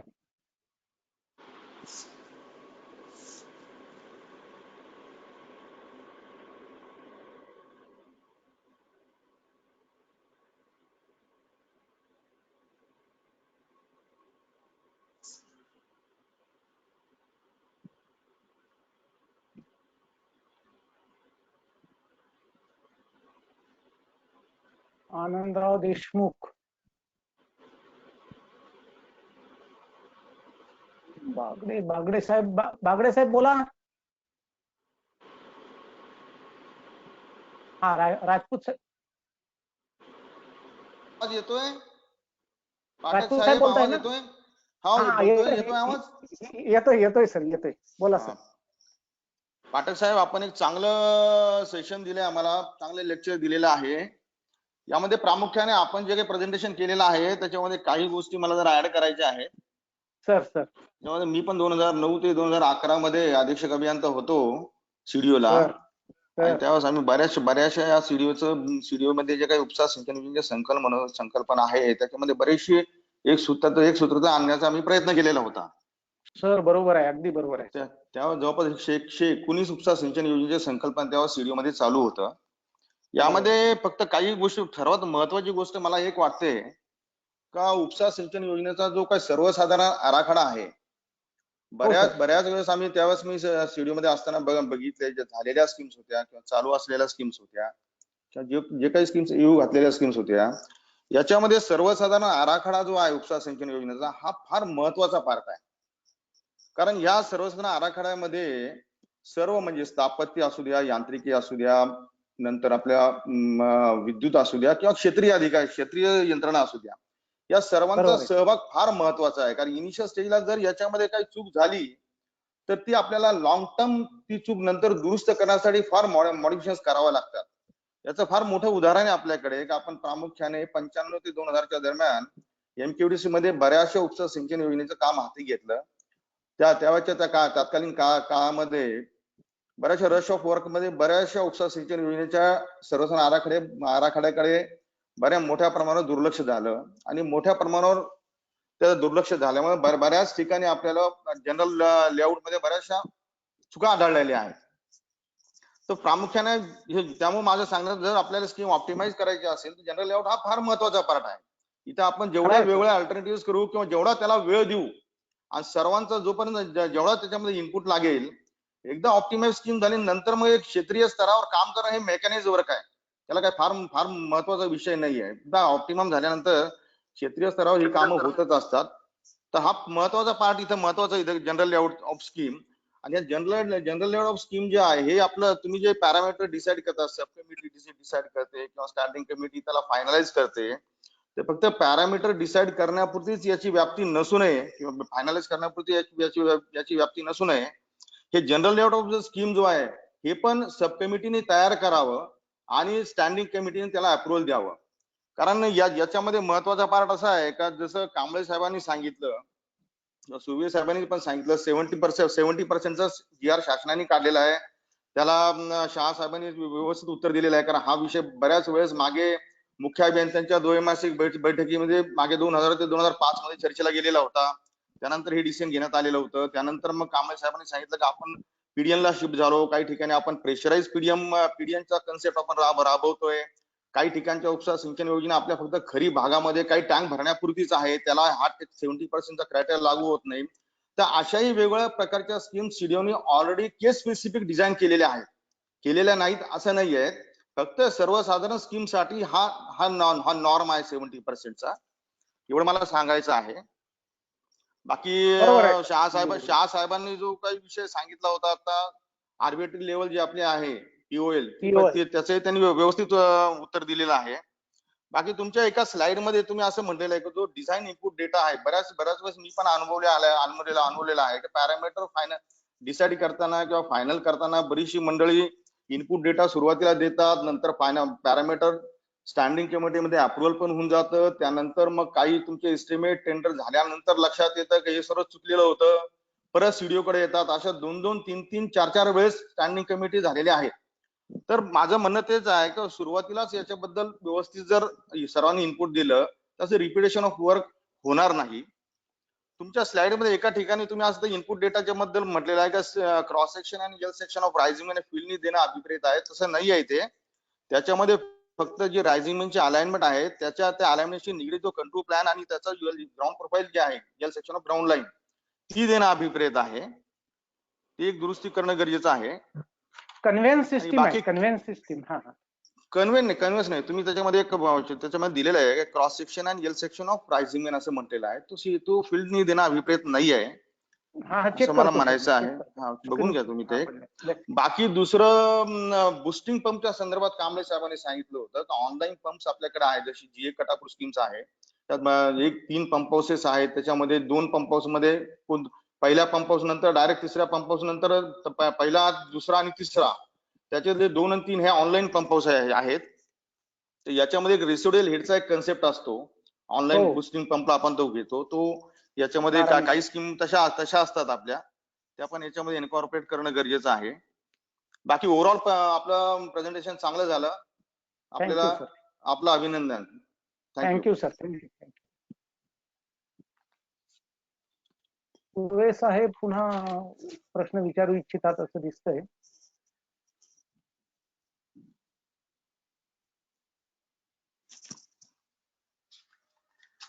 सर, आपण सुर्वे साहेब विचारू इच्छितात? हँड रेस केलाय त्यांनी, मला वाटतं. मी त्यांना अनम्यूट केलंय. तर प्लीज. नाही, मी प्रश्न नाही विचारायचा मला, पण राजपूत साहेबांनी अतिशय खूप योग्य मुद्द्याला हात घातलेला आहे की जनरल लेआउट हा खूप महत्वाचा आहे. आणि त्याच्यामध्ये एक माझं जे ऑब्झर्वेशन आहे तेवढं फक्त मी पॉइंट आउट करतोय. टेंबूचा ज्यावेळी टप्पा 3 आम्ही कमिशन केला आणि डिलिव्हरी चेंबर नंतरचं जे पाणी आहे, तो जो काही मेन कॅनॉल आहे टेंबूचा, डिलिव्हरी चेंबर तुमच्या टप्पा 3 नंतरच्या डिलिव्हरी चेंबरचा, तो इतक्या जवळपास खूप मोठ्या लांबीतून तो डीप कट बंद जातो ऍक्च्युअली.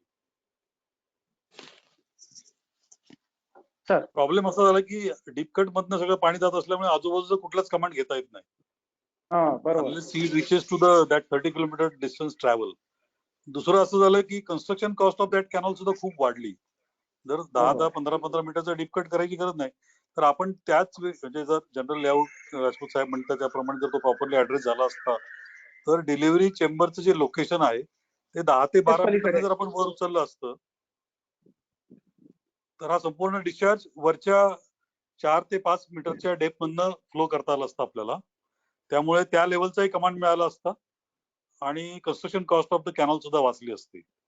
तर general layout of the LIS rising main असेल किंवा मेन कॅनॉलचे कॉम्पोनंट असतील, याच्यामध्ये त्याचा रोल खूप महत्वाचा आहे. हे मी पुन्हा एकदा पॉइंट आउट करतो.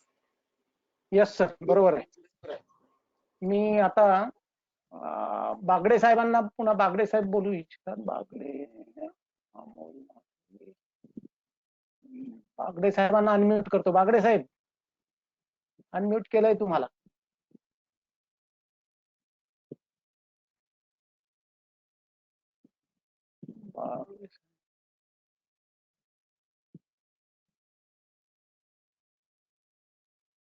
Amol Athawale.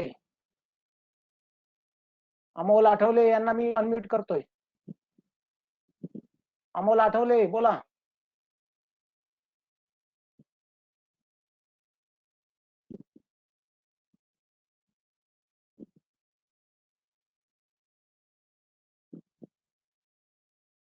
Amol Athawale, please unmute from your end.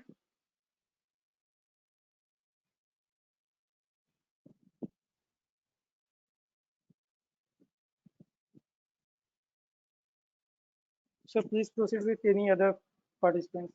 Yes.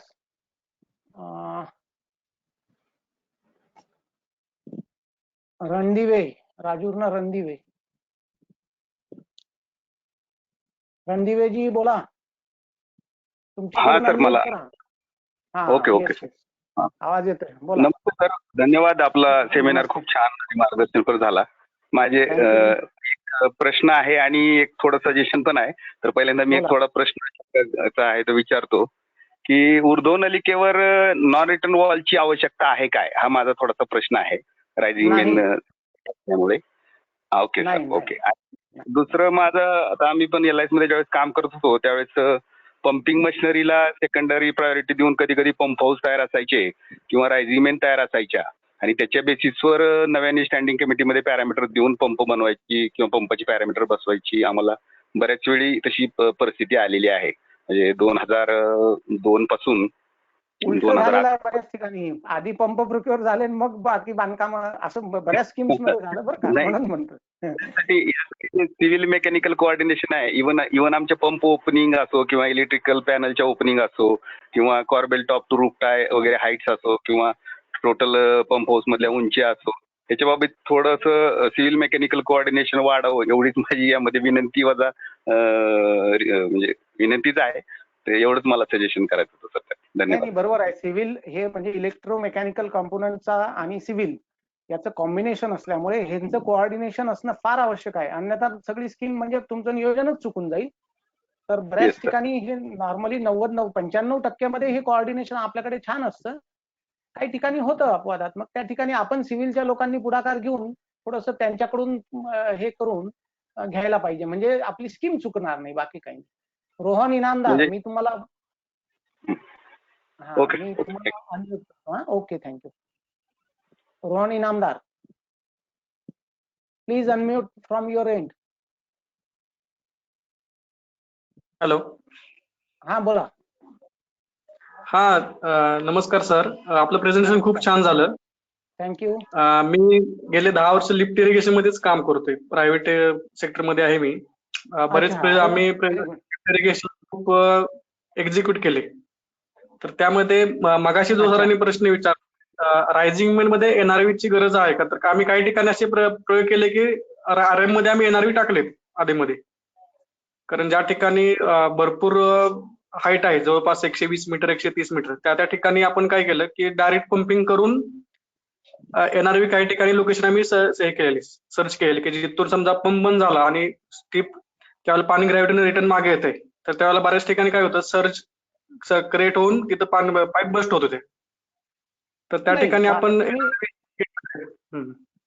Sir suppressing arrangement म्हणून NRV वापरत असाल, म्हणजे झिरो व्हेलॉसिटी व्हॉल्व सारखं. NRV काय झिरो व्हेलॉसिटी व्हॉल्व आहे तो. तर त्या प्रकारे तुम्ही जर करत असाल तर ते ठीक आहे. पण एरवी तुम्ही तुमच्याकडे अँटीसर अरेंजमेंट आहे रायझिंग मेनला आणि तुम्ही NRV वापरताय, मग उपयोग नाही ना. असं आहे. NRV आपल्या लेआउट मध्ये आमच्या कधी NRV रायझिंग मेनवर दाखवल्या जात नाही. त्याचं कारण असते, आपण जर झिरो व्हेलॉसिटी व्हॉल्व म्हणून तो वापरत असू, तुम्ही तो झिरो व्हेलॉसिटी व्हॉल्व वापरला असेल सर्च सपरेशन साठी, तर त्या ठिकाणी तो ठीक आहे. असं. Okay sir. आता मला एक ऍडमिनिस्ट्रेटिव्ह क्वेश्चन होता माझा. ज्या प्रकारे आता सांगली जिल्ह्यामध्ये आणि सांगली जिल्हा किंवा सातारा जिल्हा आणि सोलापूर जिल्हा टेंबू योजना जशी झाली, तर सांगली जिल्ह्यामध्ये पण काही एरिया असा आहे की चांदोली धरणाचा अप्पर साईड आहे, जिथं पठारी एरिया पूर्णपणे आहे. आणि त्या एरियामध्ये काय होतं, त्या एरियामध्ये वॉटर सोर्स अवेलेबिलिटी कुठंच नाही, फक्त बोरवेल्स घेता येतात. परंतु त्या बोरवेल साठी पण सोलरचाच कनेक्शन अवेलेबल आहेत तिथं. अप्रूव्ह साठी बराच वेळ लागतो, शेतकऱ्यांना सोलरचे कनेक्शन लवकर मिळत नाहीत आणि इलेक्ट्रिसिटी अवेलेबल नाही. अच्छा. इव्हन विंडमिल असून सुद्धा ते. तर त्या ठिकाणी गव्हर्नमेंट तर्फे काही करता येतील का त्या टाईपच्या स्कीम? जसे कारण जवळपास एरिया तो पठार एरिया कमीत कमी 10,000 हेक्टर असेल सर तो, नाही, आणि पूर्ण त्या ठिकाणी सुपीक जमीन आहे, पाण्याअभावी ते पडून पडीक राहिले क्षेत्र. आहे सांगली जिल्ह्यातील अशा पठारी प्रदेशाबाबत बरेचसे प्रश्नही विधानसभेत, विधान परिषदेत या मागच्या अधिवेशनात उपस्थित झाले होते. त्याच्यावर महामंडळात, कृष्णा खोरे महामंडळातर्फे काय उपाययोजना करता येईल त्याची कार्यवाही त्यांच्यातर्फे प्रगतीपथावर आहे सध्यास्थिती. पाणी उपलब्धता आपल्याकडे नाही आहे, मुळात हा थोडासा प्रश्न आहे. तर पाणी कसं उपलब्ध होईल याचा अभ्यास चालू आहे. ते जर उपलब्ध झालं आपल्याला, कारण बाकी आपल्या योजना सगळ्या आपण केलेल्या आहे, नियोजन केलेलं आहे. हा एरिया आहे वंचित थोडासा, तर ते पाणी उपलब्ध झालं तर मग ह्या अशा योजना त्या भागासाठी हाती घेता येतील. Okay sir. म्हणजे चांदोली धरण जो एरिया आहे तर त्या एरियामध्ये घेता येईल आपल्याला. आता नेमका माझ्या डोळ्यासमोर तो एरिया नाही आहे, पण सांगली जिल्ह्यातल्या जत तालुक्यातील आणि इतर तालुक्यातील असे अनेक प्रश्न निर्माण झाले होते, उपस्थित झाले होते, झालेले आहेतही शासन स्तरावर. पण मुळात पाणी उपलब्धता हा विषय असल्यामुळे तिथे आपल्याला काही करता येऊ शकत नाही. तर पाणी उपलब्धतेचा अभ्यास कृष्णा खोरे महामंडळातर्फे करण्यात येते. झालं तर मग ते कदाचित पुढे कार्यवाही होईल. Okay sir, thank you sir. Thank you. Rupali Gaydhane यांना मी अनम्यूट करतोय. प्लीज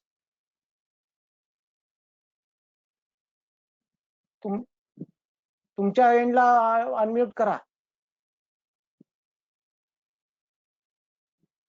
रुपाली गायधने, तुमच्या एंडला अनम्यूट करा.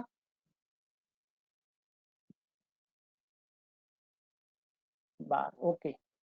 विनय साळुंके साहेब, त्यांना अनम्यूट करतोय. हॅलो, नमस्कार सर.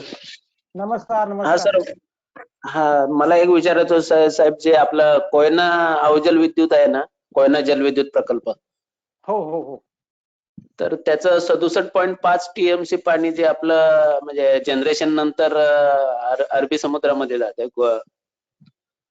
बरोबर आहे. तर त्याच्यासाठी सुद्धा मागे इथले स्थानिक जे लोकप्रतिनिधी आहेत आमच्या इथले, तर त्यांनी असं म्हटलं होतं की ह्याचा वापर मुंबई किंवा रत्नागिरी, सिंधुदुर्ग किंवा रायगड जिल्ह्यांमध्ये करण्यासाठी काही हे आहे का, प्रस्तावित आहे का? अभ्यास चाललाय याचा अभ्यास चालू आहे शासन स्तरावर. याचा म्हणजे महामंडळ स्तरावरून आणि इतर तज्ञांमार्फत याचा अभ्यास चालू आहे. Okay sir. एवढंच मला त्याबाबत सांगता येईल. मग ते फायनलाइज. आणि दुसरं सर, ओके सर, आणि कोकणात साहेब 3,500 ते 4,000 मिलीमीटर पाऊस जवळजवळ पडतो ह्या जिल्ह्यांमधनं. तरी देखील ना उन्हाळ्यातील काही 1-2 महिने पाणी टंचाई असते काही ठिकाणी. हॅलो, म्हणजे एवढा प्रचंड पाऊस असून सुद्धा पाणी वेस्टेज जात असून सुद्धा काही म्हणजे होणं अपेक्षित आहे साहेब थोडं. नाही ना, बरोबर आहे ना, खरं आहे, आपला प्रश्न खरा आहे. त्यासाठीच मग जलसंपदा खाते आम्ही प्रयत्न करत असतो. पण कशा योजना व्हायला वेळ लागतात, त्याचं नियोजन व्हायला वेळ लागतं, त्याला आर्थिक अडचणीही असतात. तर स्पेसिफिक काही असेल आणि तिथे शक्य असेल साईट, ते जर प्रस्ताव आणले तर मग त्यावर विचार करता येईल. ठीक आहे, thank you sir. Okay, thanks a lot. Anyway, presentation is good sir. Okay, thank you.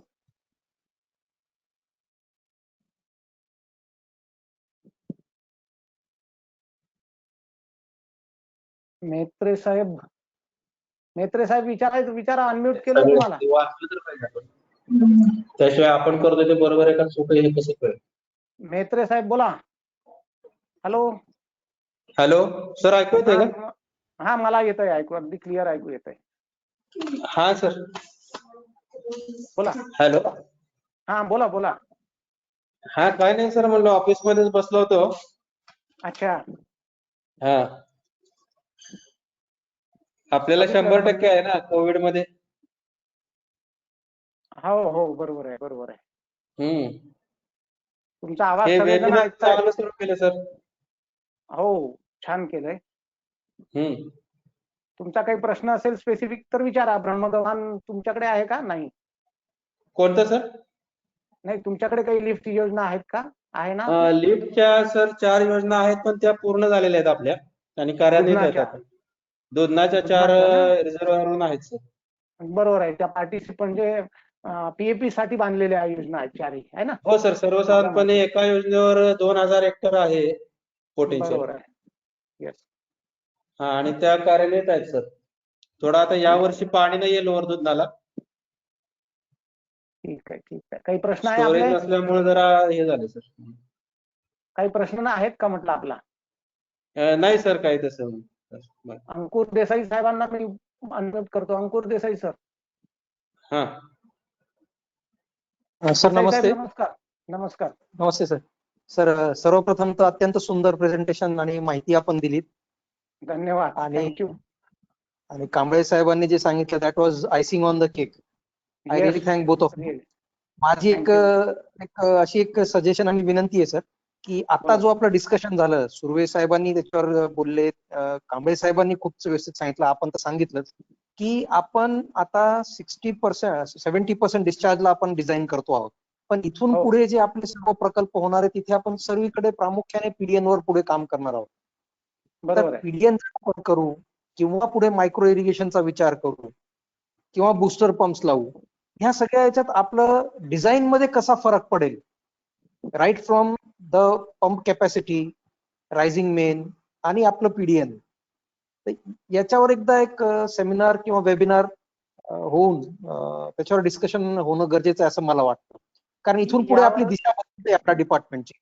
अगदी अगदी बरोबर तुमचं हे आहे. आज जे प्रेझेंटेशन झालं ही आपली जी आतापर्यंत ज्या उपसा सिंचन योजना झाल्यात बांधकाम किंवा काही ज्या बांधकामाधीन आहेत त्यांच्या दृष्टीने योग्य आहे. पण पुढे आपल्याला हे पीडीएन आणि ड्रीप ह्यामध्ये कन्वर्ट करायचं आहे. डायरेक्ट उपसा टू पीडीएन आणि ड्रीप, म्हणजे मध्ये पंप हाऊस किंवा अशा सगळ्या बाकी गोष्टी हे न ठेवता डिलिव्हरी चेंबर वगैरे. तर त्या दृष्टीनं सीडीओ मधले LIS सर्कल आणि कॅनॉल सर्कल हे दोन्हींचं इनपुट घेऊन अशा प्रकारे माहिती तयार करून मग ती सादरी केली पाहिजे. काही योजना आपण खरोखर केल्या आहे, मी असताना कालवे मंडळातर्फे करून त्यांच्याकडून इनपुट घेऊन मग त्या आपण डिझाईन केलेल्या आहे, म्हणजे पुढे भविष्यात काही अडचणी येऊ नये म्हणून. पण अशा प्रकारचं सिंक्रोनायझेशन आताही चालू आहे सीडीओ मध्ये. असंच करतात सीडीओ मध्ये डिझाईन, फक्त ते तुमच्या आपल्यासमोर प्रेझेंट व्हायला पाहिजे. तर ते प्रेझेंटेशन आता बघूया कसं करता येईल ते, है ना. मला वाटते आता आपण थांबूया. प्रश्न उत्तर खूप उशीर झाला आहे, 5:30 वाजले.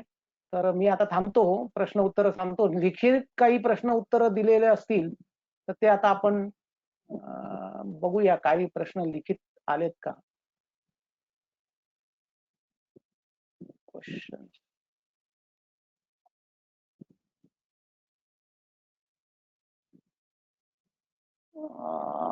काही क्वेश्चन्स दिसत नाहीये. हा लिखी काही क्वेश्चन्स आहेत.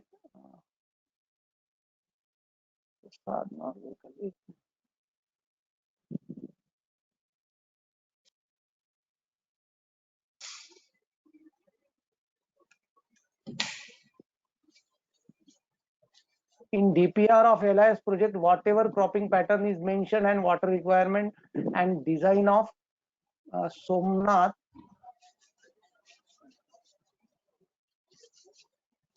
यांचा प्रश्न आहे. Water requirement and design of pump is based on such demand, but actually after commission of project cash crops are taken, namely then how you see to this two-way LIS are incomplete till date from 20 years in Solapur district. बरोबर आहे.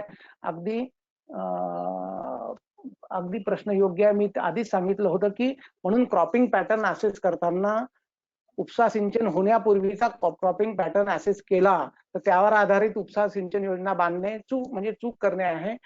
आपली उपसा सिंचन योजना झाल्यावर irrigated crops काय कुठल्या कुठल्या प्रकारचे त्या भागात होऊ शकतात, आजूबाजूच्या झालेल्या प्रकल्पाचं सर्वेक्षण करून कृषी शासनाच्या धोरणाप्रमाणे कृषी व यांच्या मार्फत जी क्रॉपिंग पॅटर्न ठरवण्यासाठी जी समिती आहे त्यामध्ये आपले इनपुट्स देऊन त्यावर आधारित क्रॉपिंग पॅटर्न जर डिसाईड केला तर अशा प्रकारे हा जो प्रश्न आहे आणि मग LIS कम्प्लीट राहतात त्या फिजिबल होत नाही, हा निकाली निघू शकतो. बाकी दुसरा प्रश्न आहे, slide is not approach channel. I am unable to vote. Can we reduce pump house size due to low land acquisition problem? Yes. It should be realistic and based on the what is the optimum requirement. Pump house size आपण जसं मी म्हटलं 2D to 3D मध्ये असते, तर 2D जर ठेवली आणि गरज पडल्यास मॉडेल स्टडी जर करून घेतली, पंपाला जर फ्लो व्यवस्थित होत असला तर पंप हाऊसची साईज रिड्यूस करणं शक्य आहे. व्हॉट इज PDN हा एक प्रश्न आहे चंदा बोलतरेचा. तर तो PDN pipe distribution network as per recommended of state government but has established LIS manual committee YGR 14. Such manual will be very much useful to field engineers investigation. Manual बाबत हा प्रश्न आहे, तो मॅन्युअल आपण सादर केल्याचं सांगितलेलं आहे. How to improve the discharge when change in head occurs.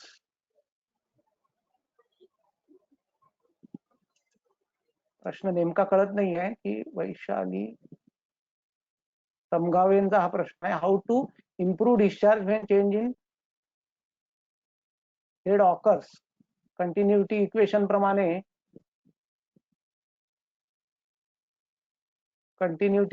प्रमाणे डिस्चार्ज इम्प्रूव्ह तुम्हाला क्रॉपिंग पॅटर्न किंवा मग इफिशियन्सी वाढवूनच डिस्चार्ज इम्प्रूव्ह करता येईल.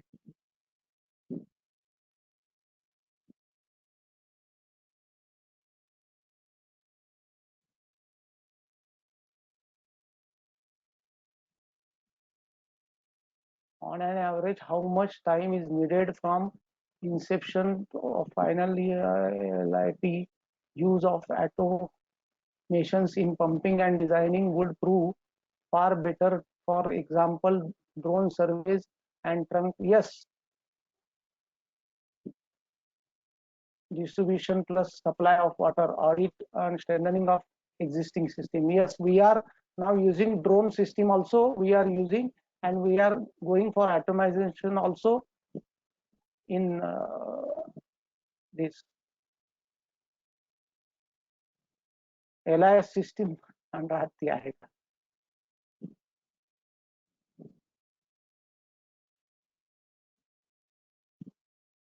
Pathak sir, Yes, it's already 17:40, so let's answer the important question and close the session. I think okay, majority of the questions are over.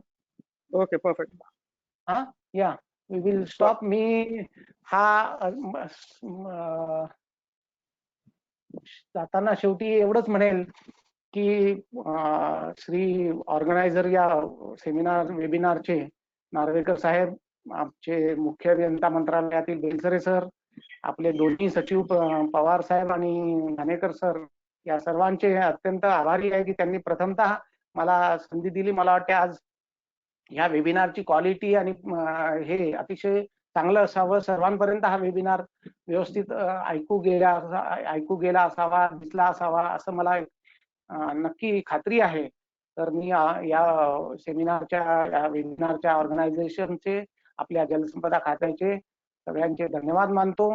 सर्व थोर मंडळी या ठिकाणी होती आणि त्यांनी अतिशय चांगलं मार्गदर्शन केलं. राजपूत साहेब, शहा साहेब, सुबे साहेब, कांबळे सर, यांचे आभार मानतो. आता हा वेबिनारचा कार्यक्रम संपला. आजचं सेशन आपलं वेबिनारचं संपलं असं जाहीर करतो. धन्यवाद.